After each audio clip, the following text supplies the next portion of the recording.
Thanks everyone for joining. We're going to kick off and welcome everyone to our first webinar of our Health and Wealth series. In this series, I'll be interviewing top experts about health and wealth.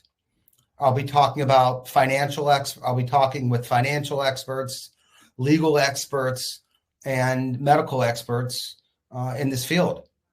As you know, over the past 7 years, I have consistently tried to get out really good, accurate information on this topic, and I often write and speak about health and wealth. Today is our first seminar. In future seminars, we will be exploring such topics as disease and conditions that overly impact the affluent and high net worth community. We'll be talking about how advisors of all sorts can support the healthcare of high net worth individuals. We'll be talking about our healthcare system and high net worth care. And as some of you know, I think that sometimes high net worth and VIPs get worse care. We'll be talking about mitigating health and wealth risk, and mental health and longevity medicine. So please keep an eye out for future topics coming out in our series on health and wealth. I'd like to give a big welcome and thank you to our gracious guest today, Dr. Mel Pohl, who likes to be called Dr. Mel. His bio is extremely impressive. Our team at Wellworth has partnered with them, and they've done fabulous work with some of our clients, and he's a world-renowned physician. So nationally renowned practitioner specializing in pain medicine. He's a senior medical consultant at the Pain Recovery Program at the Pointe Malibu. He is a family practitioner by training, certified by the American Board of Addiction Medicine, and distinguished fellow of the American Society of Addiction Medicine. His peers elected him for inclusion to the best doctors in America from 2009 until present. He's the author of A Day Without Pain and the Pain Antidote, Stop Suffering from Chronic Pain, Avoid Addiction to Painkillers, Reclaim Your Life. So welcome, Dr. Mel. Thanks. Great to be here, John. Thanks. Please, as we talk today, please feel free to ask questions. There's a question feature in the chat, so feel free to ask questions, and we will respond as we go. And also, before we start, I'm going to put a poll out to the group just about some of your feelings about pain, and I'm going to publish that now. So we have a poll that's out about pain. So I hope you look at that and respond to that. So as background, according to the CDC, 1 in 5 Americans have experienced chronic pain. And we know that treating pain and finding good care for pain is often very hard. Additionally, a professor at Columbia University named Sunia Lunther studied high net worth individuals. And when she did, she found that many high net worth children have higher rates of anxiety, depression, and substance use than others. So we know that a lot of Americans suffer from chronic pain, and we also know that high net worth children have high rates of anxiety, depression, and substance use.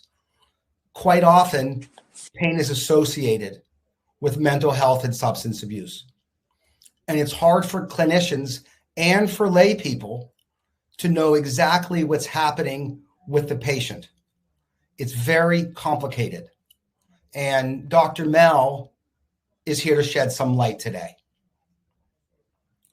So tell us, Could you talk about your formal education background and experience and how you got into pain treatment?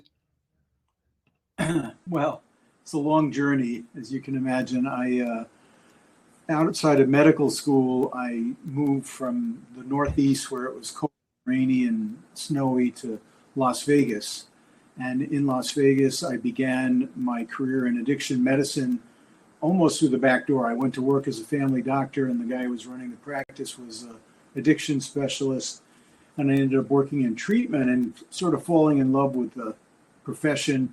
I also went on my own personal journey of recovery as part of that process, but that's another webinar story. But the pain issues came up when the opioid epidemic really hit hard in the early 90s. I was seeing so many people who came in with opiate use, what we call now opiate use disorder, opiate dependence. They were either using heroin or a lot of prescription drugs. And about half of those people were using the medication to treat their pain. And when I would take them off their meds through detox, they'd say, "What are you going to do about my pain?" And I'd say, "I don't know. I mean, I'm an addiction guy. I'm not a pain doctor. Go back to your pain doctor." In those days, pain management was stick a needle in the spine and give the right prescription or the wrong prescription. And as you know, the opioid epidemic got worse. People started dying in the hundreds of thousands per year. And as a result of that, I developed a program in Las Vegas and have brought that program and expanded the quality of the program to this, the Pointe Malibu in Malibu, California, this gorgeous facility where I get to work with a crackerjack team of professionals and have sort of enhanced the offerings for people who have what I call co-occurring substance use, chronic pain, and as we'll talk about a little later, trauma, which are all sort of mixed in the clinical picture. And in your work, how do you define pain and its origin? I mean, other talks you've given, you've talked about chronic versus acute pain and some of the sort of the difference in those areas. So that's the starting point. I mean, the medical profession really made a big error when we thought acute pain and chronic pain were in any way related, because they're not. The only thing they have in common is the word pain. So acute pain is damage to the tissue, signaled through the hardware of the nervous system saying, like an alarm clock, something's wrong, be nice to the tissue, don't walk on this sprained ankle, and it'll heal, and it does, and it goes away. Chronic pain is more than 3 to 6 months, and that's what we're going to talk about today, chronic pain. And it's really, rather than in the sprained ankle, the issue is in the brain. So it's a whole different paradigm of the fact that the signal that comes from wherever the tissue is lands in the brain, and it's what's happening in the brain that really is the experience of chronic pain. And one of my taglines for patients is that the tissue is not the issue. The issue is the brain. I love that. In seeing patients from a patient advisory perspective, the pain landscape seems so wide. Who treats pain? What are the different sort of folks out there talking about pain, and from what different orientations? Because it just seems like so many different disciplines come on to pain. It's a fair question. I can tell you that for the most part, most people don't want to treat pain. Most physicians, at least, would much rather refer out a case of somebody who has chronic pain. Why? Because it's really tough to treat. We don't know how to treat it, typically, and the results are not very good. People suffer, and, most physicians have a compassionate nature, and anybody who has an empathetic nature is going to be drained and negatively affected by sitting in the same room as somebody with a disabling pain condition. So the work is really hard. There's a specialty or subspecialty that's developed called pain management or pain medicine. There's a fellowship. Typically, the people who are in that discipline are anesthesiologists who got into that discipline not because they cared. I mean, anesthesiologists put people to sleep. but they are very good with spinal cord manipulation, and pain management at the beginning was dealing with mostly back pain and putting needles in spines to epidurals and other kinds of procedures. So almost through the back door, pain medicine is now mostly anesthesiologists, some family docs and internists and psychiatrists, but really the orientation of that whole discipline is what's wrong in the tissue, and I'm going to fix it. And I've just told you one of the key facts that they forgot or never knew, which is the tissue's not the issue. The issue's the so there's no real place for somebody who's got chronic pain, especially if it co-occurs with substance use, to safely land and get cared for in a sort of a holistic, overarching manner. You know, when I was in the hospital, the pain team would come, right? Send the pain team. And then 5 people would come in from different disciplines and come talk from their perspectives about the pain. But I think that was a relatively new phenomenon. Yeah, well, the Joint Commission on Accreditation, some of your listeners are probably familiar, came up with this crazy idea that we should subjectively ask patients for a subjective measure of their pain, and then we should do something about it. And what we were doing was medicating everybody, hence the opioid epidemic. So the new approach is, let's pay attention to pain, and let's go in and talk about the fact that there are other measures like mindfulness practice, like deep breathing, like thought management that can really impact your suffering right there in the bed while you're post-operative. And, the goal being, we don't want to send you home with 90 Percocet and 30 days later see you with a Percocet dependence. And that's how it was ending up. So the interventions are, I think, too little too late, but at least we're paying attention to that now. Yeah, at least we're paying attention to that, because having people in pain is absolutely, 1 in 5 people in pain, is just absolutely terrible. Sometimes, in the work that my firm does as health advisors, someone presents with and complains about something, but it's actually something else. And, I'm wondering if that happens in the work that you do around pain.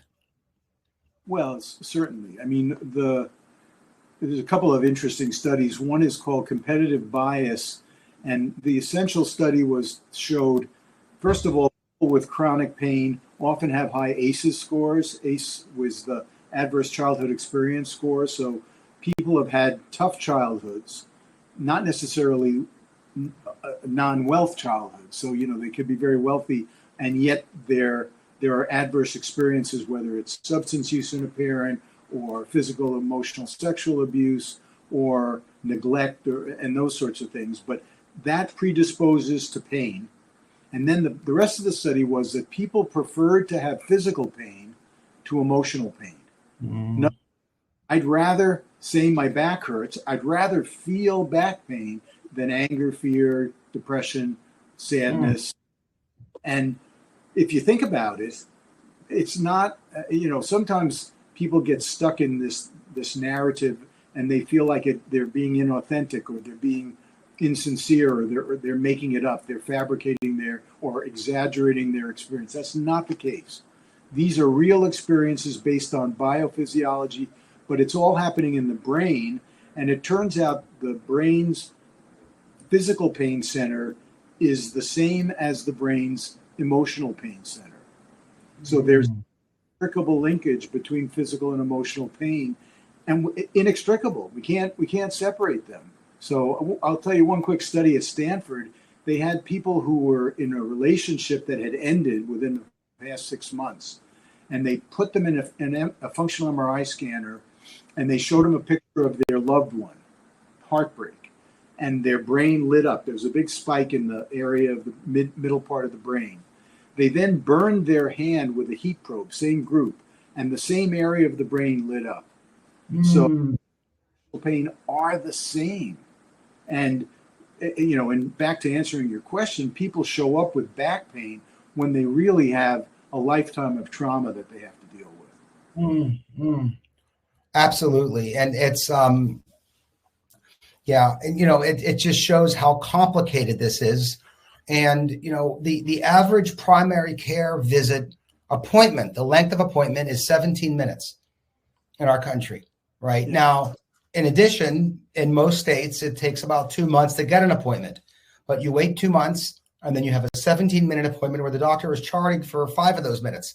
So you have 12 minutes to go through everything going on medically, and the doctor has to figure out this complicated dynamic around what's happening. It's very difficult.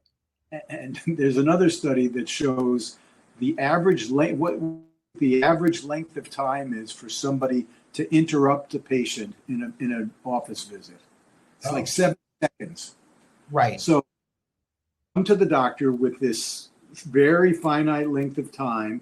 I have all these things to say, and before I can get 7 seconds into it, I'm interrupted, and the doctor starts saying, well, what about that? And what about that? So, and we've had this conversation, you and I, the most important thing that a clinician, whether it's a therapist or a physician or even a wealth advisor, can do is be present and listen and attend to what the person's saying. And I can tell you that most of my patients who come in with a life of chronic pain and often substance use and trauma, their standard report is that people don't believe that they're really ill with painful condition, and people don't really listen to them. That's wonderful. And when I get asked what an advisor needs to do when something's presented to them, it's to listen and identify it and get someone to the right resource and follow up. Yeah. That's what you're saying too. That makes good sense. With a very complicated, it's hard enough in your business with a very complicated organism like a human with, billions of brain cells and thousands of organs and, tissue. And, it's such a complex structure that to figure that you can figure that out ever, let alone in 20 minutes, is unrealistic. Yeah. I just ended the poll. And just for the audience, it's that the question was, is someone in your life in chronic pain? And the answer was 72%. So 72% in the audience found that there's someone in their life with chronic pain. Yeah.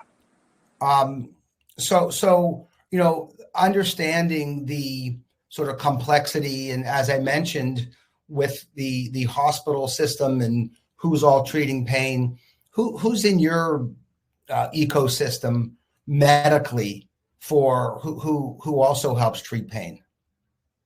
Well, historically, people unfortunately go into our siloed medical system where they go to a neurologist and they go to a orthopedist and they go to maybe a psychiatrist and maybe a substance use counselor and an endocrinologist for their thyroid problem and a gastroenterologist for their GI problems. And we have a patient right now in treatment who's got all of those conditions. And we are treating her in one environment, gathering all the data that has been compiled by the medical system, but really trying to make sense for her as a team as to what's really going on. And we're going to get there, I think, in the next couple of questions. But the fact is that the majority of the disease process is related to the nervous system not feeling safe. And there's actually a cell danger response that's protective, but also, it turns out, inflammatory. So when I am afraid, when I am protecting myself, when I am defending myself against real or perceived trauma, my nervous system is on edge. And when my nervous system is on edge, all sorts of things break down. And it's probably the basis of all chronic disease.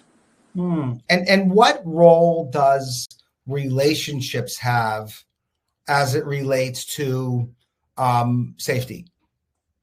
Great question. So, we're going to talk about polyvagal theory, but essentially, I can do it now because I think it's a good preface to answering your question.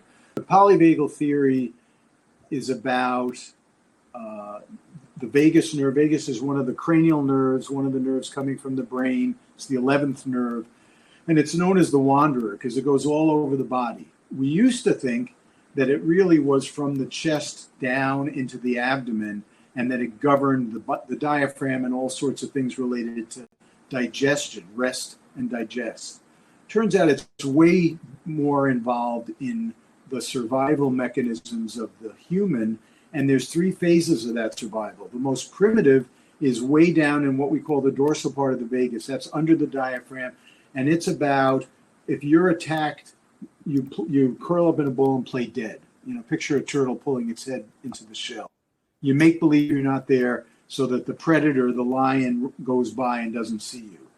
That's not a terribly effective way to do business in the world, but it's some of your clients are going to end up because they just simply can't cope with the world. More commonly, you and I know this one pretty well, which is you go at me, I go back at you. So that's the fight or flight response, which is related into the part of the vagus nerve that innervates the chest, the cardiovascular system, the blood pressure. So it's the activated, protective, but anxious part of the nervous system. And that's where a lot of people live. They spend a lot of their life living anxiously, like, I got to protect myself against, and you can fill in the blanks. And usually it's related to trauma that's happened decades ago. And then there's the third part of the ventral, or the ventral part of the vagus nerve. This was, by the way, a theory created by Stephen Porges, who's a neuropsychologist. And he pretty much said that the vagus nerve goes not only down, but it goes up. And the up part of the vagus nerve is the muscles of the face, chewing, the larynx where our voice is created, our vision, our eyes, our ears, what we hear, our tongues, and all of that. What you're doing right now is sort of scrunching up your face saying, what are you talking about? But now you're going to smile and I'm going to know, oh, he gets it. And that is called co-regulation. And that's what you do when you're sitting effectively with one of your clients. It's what I do when I begin the process of sitting with a patient. It's what families do if they're healthy and what they don't do if they're not.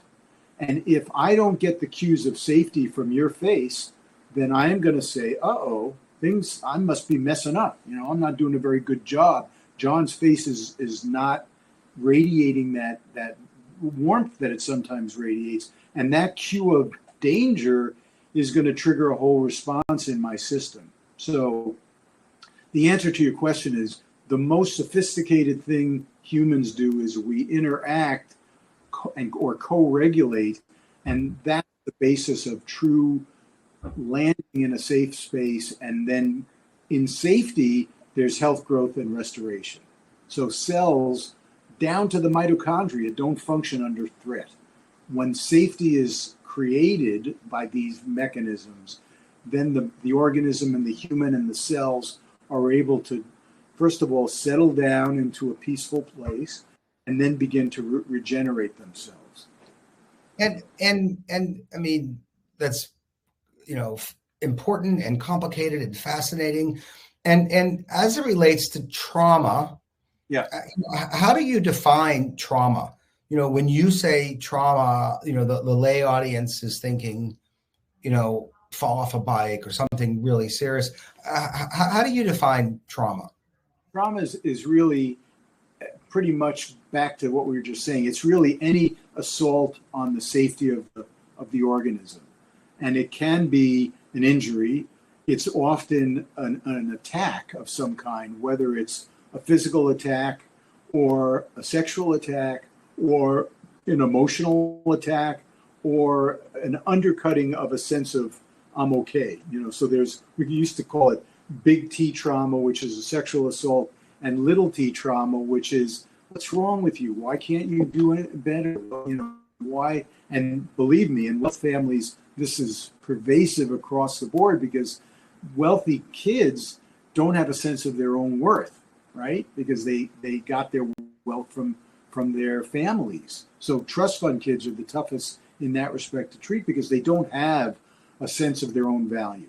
We create a sense of our value by doing work, by producing, by impacting people. And that in itself is a form of trauma, John. The last trauma that I want to mention, relevant to this topic, is what's called medical trauma. So somebody goes in, they go to a doctor, the doctor says, I'm going to treat you. So they inject the spine, they burn the nerves, they say, nah, it's not working. We're going to get you on a bunch of medicines and send you to a surgeon. Surgeon goes in, physically assaults the person with a knife, puts metal rods in the person's spine. The person wakes up worse off than they were before, and they go to the doctor, and the doctor says, I don't know what to tell you. I did my job. Go to a psychiatrist. Right. Meantime, they've been in the hospital for a month with an infection caused by the surgery, and the whole of it is medical trauma. And our system is notorious for discounting what people say and really injuring people in a sense. And those are injuries that in treatment, the patient really has to recover from. Yeah. And there's all those, decisions around going into treatment and clinically recognizing that, are the risks, how the risks compare to the benefits because of the trauma from treatment. And it's a very good and important point. You mentioned high net worth individuals. How do you feel about how, do they get good pain treatment? Can being high net worth interfere with their pain treatment? What are your thoughts on that? It's an astute question, of course. By the way, I just want to encourage people who are listening to ask us questions along the way. We're happy to interrupt our flow if people have things they want to address before we get to the end of the hour. Oh, actually, I have a question we got is, are you exploring ketamine treatments for patients with trauma? It's a really good question. Ketamine, I call it the next shiny object. Ketamine, and now we have psilocybin and LSD. I guess I'm an old guy, so maybe that's part of it. I'm a conservative. I'm not an early adapter. I don't use new stuff right away. And ketamine is, for the most part, pretty new for therapy. I mean, ketamine's a dissociative anesthetic. They gave up using it because it was causing terrible hallucinations in kids. So post-operatively, then it became a party drug, Special K. People would go to a club and go into a K hole, which is basically a dissociative state. And now we have clinics where somebody can go in and get an infusion of ketamine to create that state, that dissociated state. And there is, theoretically, at least, there's a therapeutic benefit, at least theoretically, to that. In other words, dissociating from your whatever. That's the theory behind ketamine use.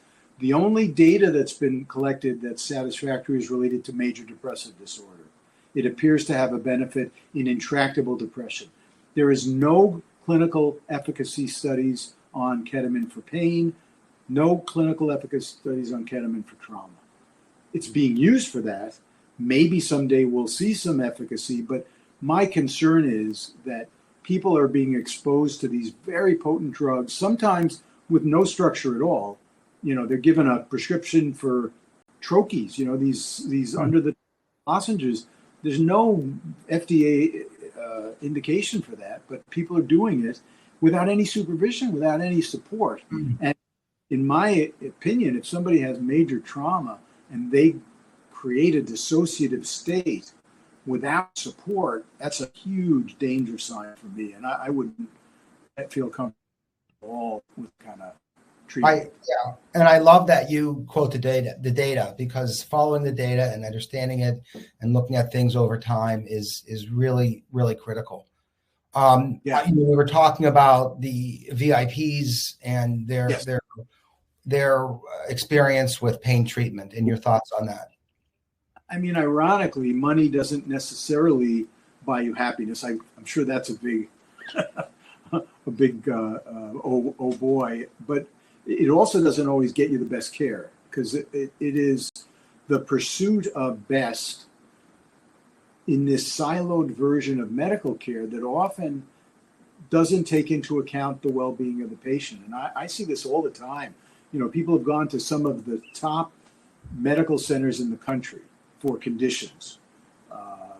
I won't mention any names, but a specialty program for chronic headaches, and the whole of the condition wasn't really taken into consideration. It was just this medicine, this medicine, this medicine, this medicine, this treatment, and at the end of the day, nobody really spent the time necessary to communicate with the patient and see where he or she was heading. So I think, you know, money can get access to luxury, but not necessarily quality. So I think if somebody is sending somebody for treatment, vetting the place that they're going is really in order, because just because it's expensive doesn't mean that it's going to be good care. And experience, people have this fragmented treatment methodology, and they end up not better off in the long run for it. Thank you. And we share some of that view around that, as well as treating the whole patient. Another question that came in is asking about how long it takes to unravel the pathways, the neural pathways around pain and trauma.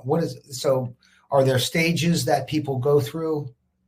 Not formal, not studied, but I can tell you it took a long time to get that way, and it takes a long time to unravel but the pathways is a good question, because I didn't mention the term, but what we refer to pain as a learned neural pathway, or LNP, and it's actually, it's not the remembering, it's not the tissue that's the issue. It's this pathway that comes from wherever the discomfort exists, and then going into the brain, registering in the brain, and it almost recycles like a memory. And people are familiar with addiction. You know, there's a drive, a craving, a use, an effect, a withdrawal, and then more of a drive and craving to get rid of the bad effects. And that's kind of the cycle of trauma, addiction, and pain that we're treating. We recommend strongly that if people are coming to our treatment, that they commit at least 2 months, 60 days, and we have a curriculum that was created by our pain psychologist Les Aria. The program that people are interested in is called MENDA, MENDA Health, and it's on the App Store. And then we have a version for our patients that's specific to the point. But that being said, if people stay for 60 days, they're just getting started.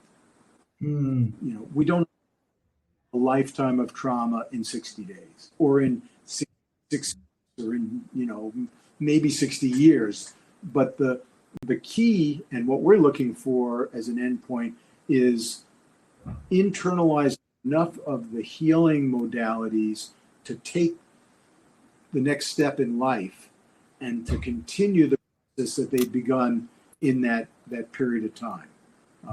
And 60 to 90 days isn't magic, but at least for addiction treatment, National Institute of Drug Abuse suggests about 90 days for the brain to begin to heal itself and to begin to sort of move from here to there. Because that's what we're talking about. We're talking about people who are on a trajectory of fear, anger, anxiety, pain, more fear about what's going to happen, anger because it's happening, frustration, depression, hopelessness, guilt, shame. You know, that is a spiral that's only going in one direction. So our job, the treatment professional, is at the very first to identify it, and then to stop the train.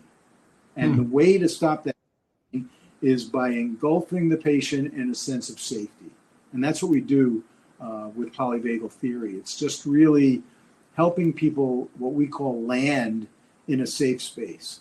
And then there's uncovering and discovering, and depending on what's really happened to the patient, there's a complexity of conditions that are going to be looked at and so, some of which are going to be treated in the acute phase, and then post-acute phase, which would be inpatient, is an ongoing system of care that's going to provide support, continued safety. So, it's interesting. We have people, again, with very wealthy families who are returning or potentially returning to a very dysfunctional system, a family that is not supportive and it's not safe. So how do you take somebody from a very safe environment and send them back home? And we often don't.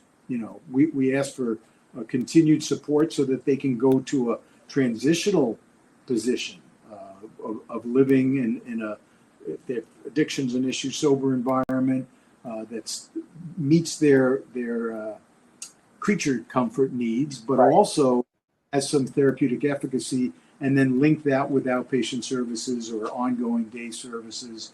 And Right. we're interested in staying involved if we can.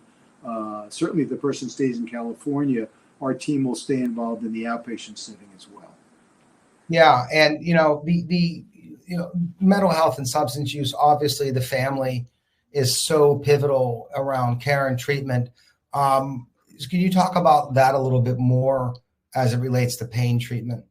Sure. Well, the term codependence, right? I mean, codependence is the label for people who live among an addict and who are enabling, getting in the way of the consequences and doing their best to support when actually they're sometimes not really serving the needs of the identified patient. And what I describe with families is that the patient is in this downward spiral. The family's in the spiral with them. So if the patient stops spinning, the family doesn't. It's not uncommon to see a family fly in on their private jet, drop the patient, and say, see you in a couple of months. Well, if they're continuing to spin, they need attention, and we give some of that attention through correlation of the inpatient program, but really having a family engaged in their own recovery is absolutely crucial to the potential success for the identified patient. Now, some patients, because it's just not healthy enough for them to do that, but optimally they would in some way reconnect with their family of origin, and assuming that there's some potential health and love and support in that environment. But families really need help. They have gotten sick in this process. And with reference to pain, we call pain families malignantly codependent. Worse than addiction families, and I say worse, that's judgmental, but more disturbed. And the reason is, at least with an addiction family, it can be really clear that I love the person, but I don't love their behavior. That behavior has to stop. But when somebody comes with pain, you can't demand that they stop being in pain. They have to reconcile with the fact that the pain is real, that suffering is really where the work is going to be done, that functional improvement is possible, and we see it in our patients over the course of time. And that is the goal of treatment. And they then can incorporate that person and that reality into their reality. But God, we see sometimes a patient will get better, who's like disabled with pain. They get way better and the family's pissed. What do you mean? 20 years of this and now you're better? Right. Wow. It's very needless to say. Wow. And so I guess it's different kind of family work. It's more of the same, it's the same skill set, John, but there's an intensity to it, and it has to start. The first premise that I came up with many, many years ago is that all pain is real. And if the family participates in doubting the patient, along with the medical system and the employer and the workers' comp company and the insurance company and the wealth manager and the attorney, it can really be mind-boggling. So it has to bring that if there's no safety, there's no recovery. So somehow or other, that patient has to be believed, and the family has to come around to understanding it and really participating in that belief. Because without that, there's a fracture that is really hard to heal. Not impossible, but really hard to heal. Your perspective is so important. Thank you. We have another question about neural pathways.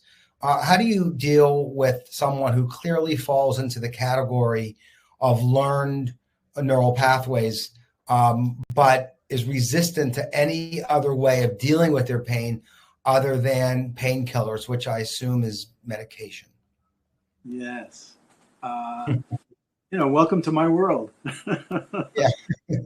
I mean, there's a couple of things I do. I'm a medical doc, so I have that MD-ity behind my name. That sort of gives me a little cred. But the facts about opioids are, if somebody is taking opioids on a regular basis, they are chronically in withdrawal because the dose, the system develops tolerance. And if I am tolerant, the drug doesn't work as long. So it wears off quicker. So if I take a drug every 8 hours or every 6 hours, by hour 3 or 4, the level has gone down and my pain has gone up. So that dependence cycle always causes more pain. So the conclusion there is that you might have less pain off the drug than on the drug. And the second fact is that opioids are actually inflammatory to the brain. They cause, it's called opiate-induced hypergeusia. Opioids cause pain. So what that says to us is that in somebody on a high dose of opioids, coming off the opioids is going to result in a lower, no pain, but a lower level of pain. Sometimes I get buy-in from patients. Sometimes they look like you're looking, like, I don't think so, So it's a hard sell. It really is. The second part of the challenge, once the drugs are gone, we're in an environment where we take people off the drugs, so they're going to find out. The neat part about our program is they're in a milieu often with somebody who's like 3 or 4 weeks ahead, and they say to the incomer, I thought he was full of crap, but I'm off my opioids and my pain is almost gone, and here I thought I needed the opioids. So there is a leap of faith. There's a selling, if you will. There's in scientific terms, motivational interviewing to bring somebody from pre-contemplative, where it's no way, to contemplative, maybe, to, oh, okay, I can do this, and how do I do it? The other thing, though, that's really interesting, one of the challenges clinically is one of the tasks of treating somebody with learned neural pathways is to teach them just the basics of what we've just talked about, which is the tissue's not the issue. It's not structural. Even though you might have an MRI abnormality, the pain is in your brain. What are you talking about? The pain's in my back. It's not in my brain. And that battle is really the attachment that some of our patients have to the idea that it's structural is kind of like a crack addict, because it's so appealing. It's so compelling. I see the X-ray diagnosis. I know this in my heart. My neurosurgeon told me this. When in fact, if you really analyze the data says 60% of people with spinal disease don't have any symptoms. So the fact that you have a bulging disc doesn't necessarily correlate with your back pain. The fact that you have a strained marriage and it hurts when you stand and wash the dishes, and now you don't have to wash the dishes because your back hurts all the time, is much more important information than what's on your MRI scan. That's selling job, convincing job. Really, it's tough work, and that is part of the learned neural pathways. When people separate from that, intense conviction, they get better. They really do. Yeah, it's so complicated, and hearing you talk about it just breaks it down in really important ways.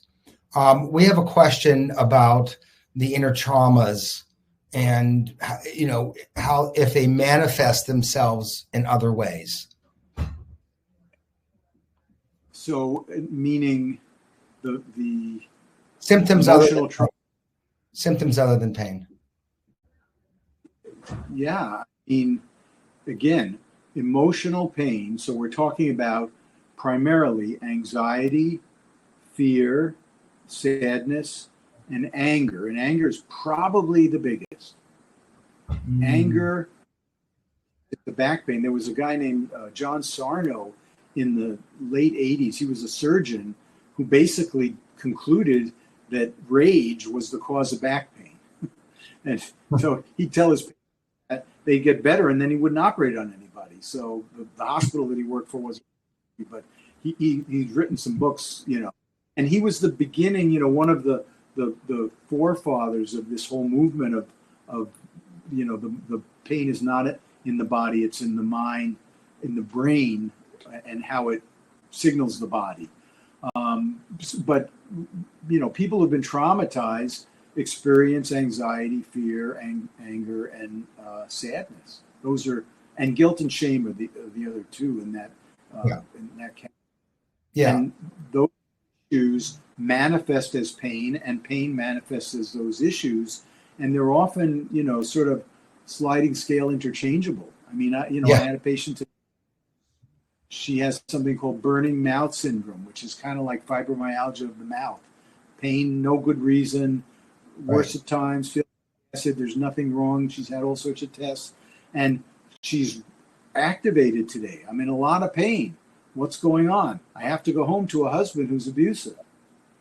Okay, so let's talk about that. Let's not talk about your mouth. Let's not talk about the acid content, the pH of your saliva. Let's talk about what's going on, which is your fear, your anxiety, your sadness, and your anger. So, we call it addiction, pain, are all three interrelated. Yeah, right. We got a question about age-related arthritis. And, the question is, natural age-related arthritis is likely afflicting conditions of older adults, separate from over-the-counter pain meds and shots and radiation, things like that. Are there other advances you're seeing, or is that something that's outside of the work that you typically do? Oh, it's right in the middle. Osteoarthritis, which is aging, and there's rheumatoid arthritis, which is more inflammatory, usually in younger people. But all of those forms of arthritis is like wrinkles. There is degenerative changes in joints with wear and tear. It doesn't necessarily mean that they'll correlate with pain.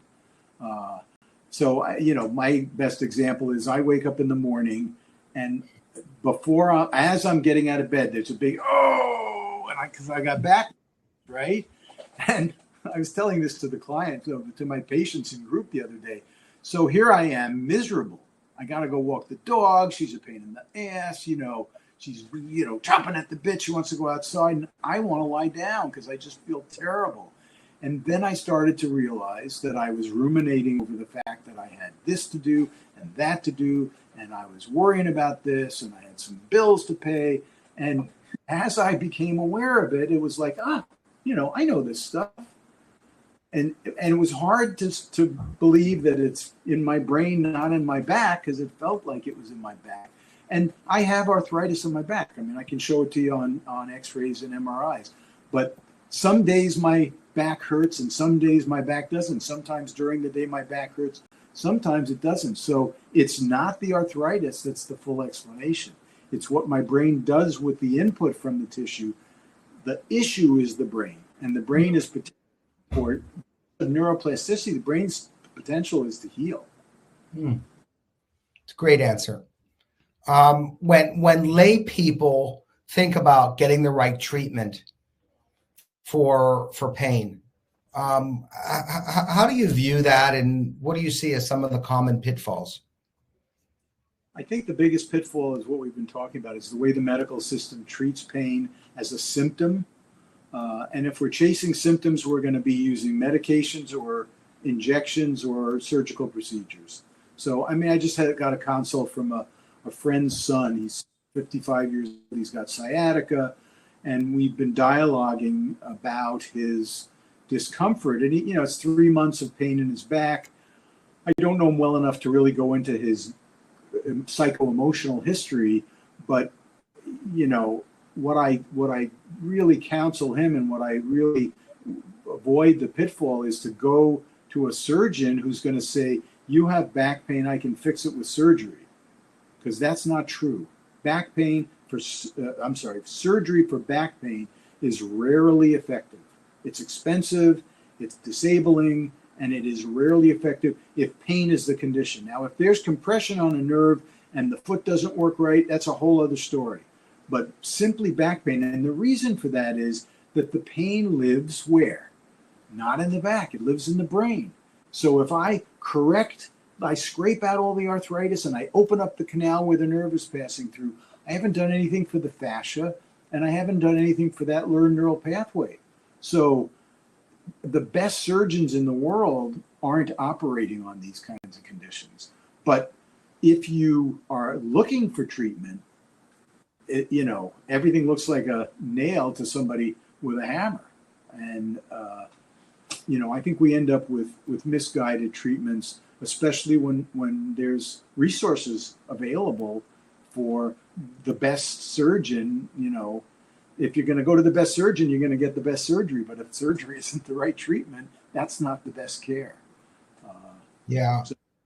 And, and there's resources to help find out and take different perspectives about care and treatment, right? Yes.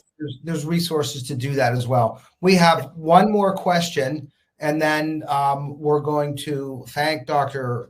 Mel for this wonderful talk. Have you found that progressive neurological issues like essential tremors, dementia, Parkinson's can be helped by some of these modalities? The answer is yes. So it's a couple of factors there. One is probably dementia, Alzheimer's. It's related to inflammation and deposition of a chemical called amyloid in the cell. We know that. What causes the inflammation? Threat. If it's Parkinson's disease, it's deterioration of the dopamine cells within a particular part of the brain. What causes problems? Inflammation. What causes inflammation? Cell threat. So if we can bring somebody to a sense of safety, now with Parkinson's and dementia, the dysfunction causes a whole lot of problems. I mean, I have a good friend has been diagnosed with dementia, and they spend half their day worrying about what's going to happen. That's all modifiable.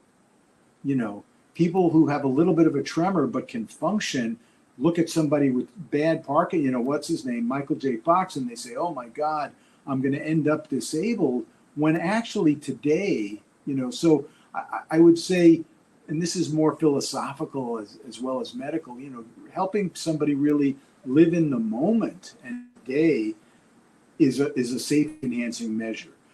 Now that the response system, let's say Parkinson's tremor is 20% of the problem. The other 80% is how much I worry about what's going to happen. Because when I worry, my sympathetic nervous system is activated. And when my sympathetic nervous system is activated, adrenaline circulating. When adrenaline circulating, I shake. So it only stands to reason that if I can settle the nervous system down and teach somebody about breath work and teach somebody how to be mindful and even meditate and help somebody with mindful movement. And one of the key things we do with our folks is we try and lead them towards joy, because so often they've lost their way and they feel like their life is misery. And if your life is misery and that's your conviction, then your life is misery. So Joseph Campbell actually said, look inside and find the joy, and the joy will burn away the pain. That's a wonderful phrase to end on. And first of all, I want to thank you for your time today. We're grateful. We're just so grateful for what you have to say and talking to us about this. And also, and more importantly, for your work with patients. You're changing lives, and for patients and their families and everyone associated. So we're grateful for that. Thank you to the audience who joined today. Please keep a lookout for additional webinars that we have over the next several months and throughout the rest of the course of the year. Thank you, everyone. And again, thank you, Dr. Mel. My pleasure. It's great job. Thank you. Thank you.